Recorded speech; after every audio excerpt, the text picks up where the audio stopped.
Pro wrestling can be a truly brutal business, and WWE careers are sometimes cut short with an unexpected release. But what about those times someone came back, only to be released again? It has happened more than you think.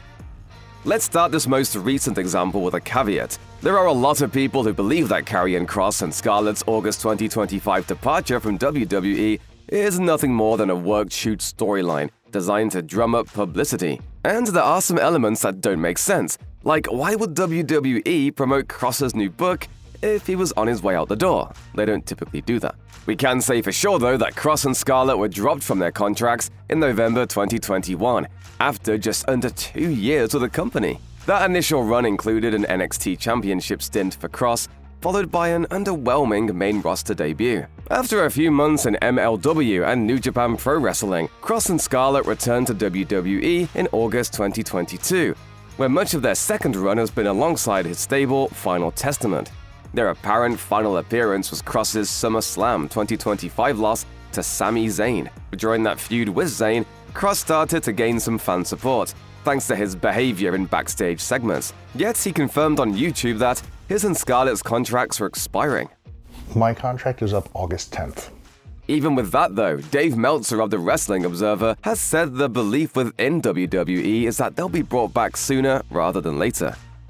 The seeming model for what's happening with Kross and Scarlett seems to be the 2025 release of R-Truth. Except that situation definitely didn't happen on purpose. Truth said on X on June 1st that he had been released from WWE after 17 years, though the reality was that his contract was allowed to expire. Fans revolted, hijacking shows with "We Want Truth" chants. Plenty of Truth's locker room colleagues publicly lamented his release too.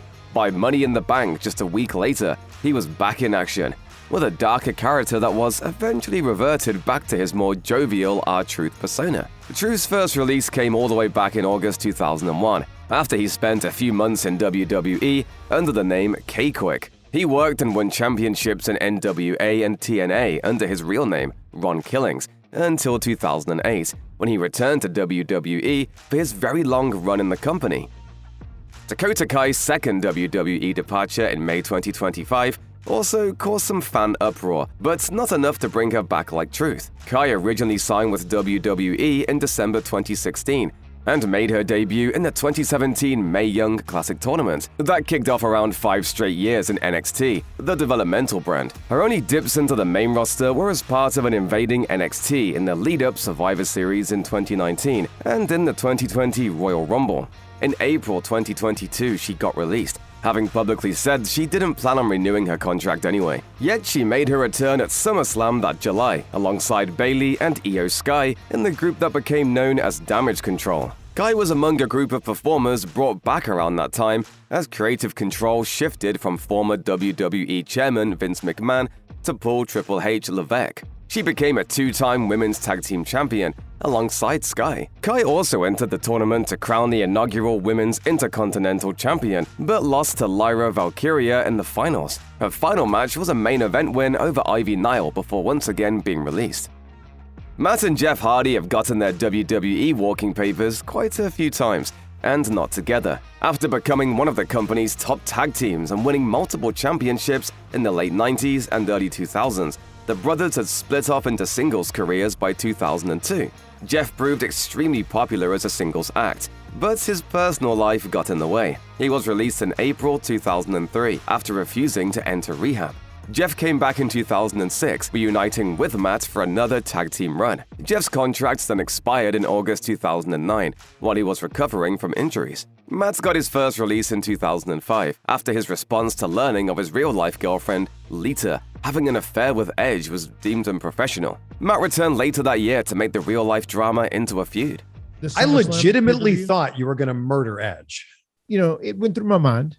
He remained until October 2010, when he got released again. Matt went on to big success with his broken Matt Hardy character in TNA, finally returning to WWE alongside Jeff at WrestleMania 33 in 2017. Following their WrestleMania return, Jeff left WWE again in 2021, walking out of a tag team match at a December house show. Matt left the company in less dramatic fashion when his contract expired, announcing his departure due to creative differences in March 2020. Now back in TNA, The Hardys have made some WWE appearances thanks to the two promotions' talent exchange partnership.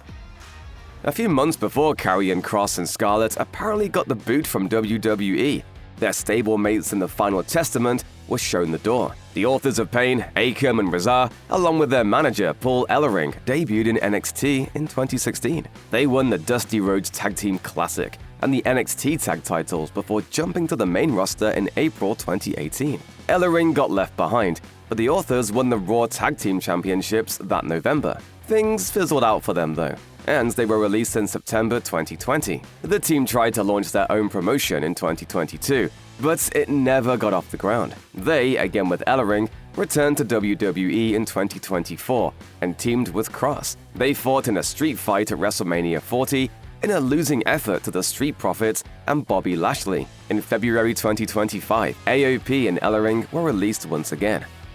After making a name for himself in strongman competitions, Braun Strowman began training in WWE in 2013. He finally debuted as a member of the Wyatt family in August 2015. He started his singles career shortly after, even winning the Universal Championship from Goldberg at WrestleMania 36. But even with that title win, Strowman was part of the wave of WWE releases in June 2021. He was also part of the group brought back under new creative leadership in 2022, re-signing with the company that September. Strowman was an ever-present force in WWE throughout his second run with the company, at least when he was healthy, but never rose to the level of his previous success. His final match was a last man standing bout against Jacob Fatu, which he lost. In May 2025, it was revealed WWE would not be renewing Strowman's contract, which expired at the end of July.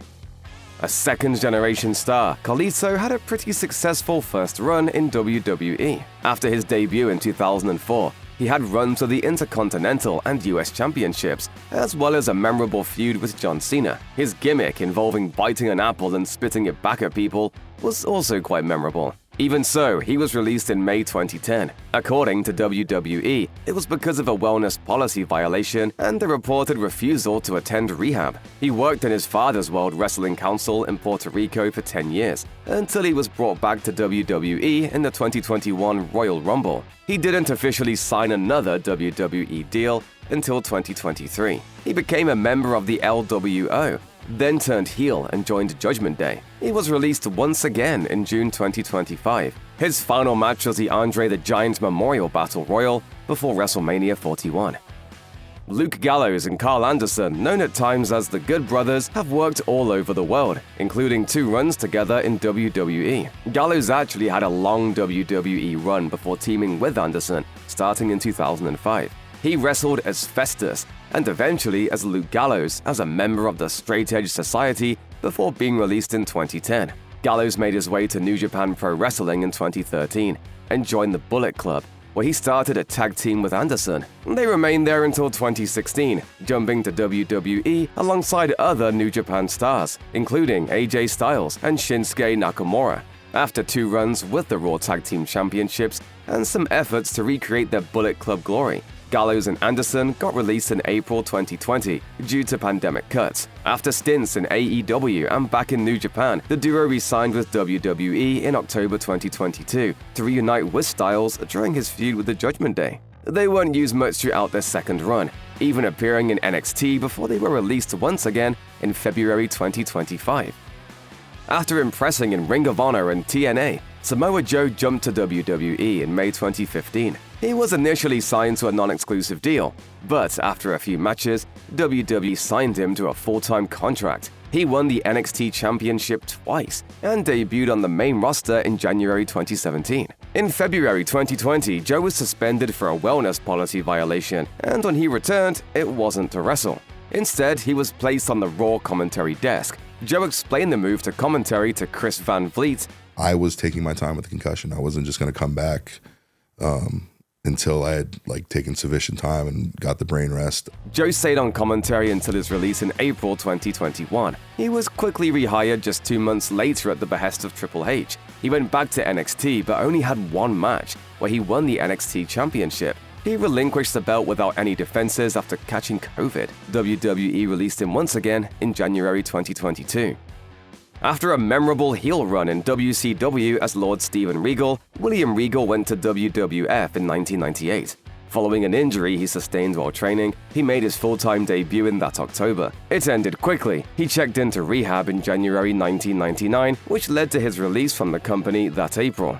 Following another stint in WCW, he returned to WWE once again in 2000 and captured the European Championship. He worked in a wide variety of roles, including as Raw General Manager. In 2013, he ended his in-ring career in an NXT match against Cesaro. Regal became manager of NXT in 2014 and also worked with talent behind the scenes. He was released in January 2022 after 22 years with the company. After a brief stint as a manager in AEW, Regal returned to WWE once again in a backstage role. A clause in his AEW contract stated he couldn't appear on WWE TV for a year following his departure. Regal finally returned to TV to appoint Eva as NXT General Manager in January 2024. Eva Marie was kind of doomed from the start as a wrestler. A former collegiate soccer player and model, WWE hired her in 2013 mostly to appear on their E! Network reality show Total Divas. She got in the ring on Raw after only 2 weeks of wrestling training.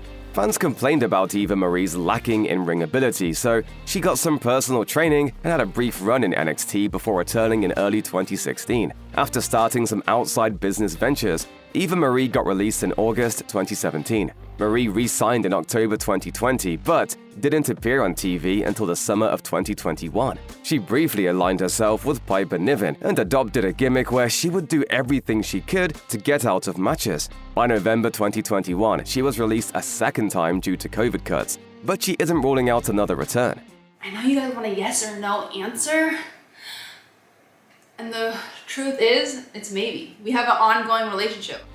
Both Ashante, Adonis, and Top Dolla rose to prominence in NXT as members of Hit Row alongside Isaiah, Swerve Scott, and B-Fab. The entire faction was drafted to SmackDown in the 2021 WWE Draft, but they were all released that November in COVID-related cuts.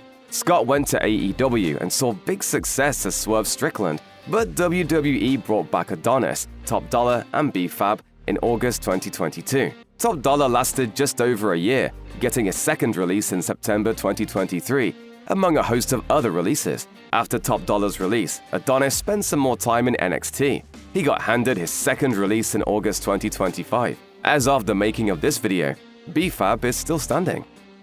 Jinder Mahal made his way up to WWE through Florida Championship Wrestling starting in 2010. He debuted on WWE TV in April 2011, and his first run was marked by a feud with the great Karl, losing to Seth Rollins in the first ever NXT Championship match, and being part of the comedy stable 3MB alongside Heath Slater and Drew McIntyre. He was first released in June 2014. Mahal returned to WWE in August 2016. By December, he had a notably leaner and more muscular physique, which seemed to get him a push. He shockingly defeated Randy Orton at Backlash 2017 to become WWE Champion. But that was the highest it ever reached. Mahal fell back down to the mid-card over the next few years, and he was released again in April 2024. Emma was one of the earliest stars of the streaming version of NXT starting in 2012, winning over fans at Full Sail University with her bubbly personality and awkward dancing. But then she moved up to the main roster in January 2014, and the goofy gimmick just didn't play to the larger crowds on Raw. An attempt to repackage her as a sexier Emelina in late 2016 and early 2017 fell apart before it even got off the ground, and she was released in October 2017. She returned to WWE in October 2022 after working in TNA and on the Indies. She faced Ronda Rousey and briefly teamed up with Tegan Nox before she was released once again in September 2023. Quite simply, Tegan Nox had a lot of bad luck in her WWE runs. A knee injury kept her out of the 2017 Mae Young Classic. Then she got injured again in the 2018 tournament in the middle of a match against Rhea Ripley. Her NXT run got interrupted by a torn ACL in September 2020. She finally debuted on the main roster in July 2021, teaming with Shotzi for a while. That November, she was released. Nox returned in December 2022 to save Liv Morgan from an attack by Damage Control. While her second run wasn't as injury-ridden as the first, it was plagued by a lack of momentum. The highlight was probably a tag team with Natalya. Nox was released for the second time in November 2024.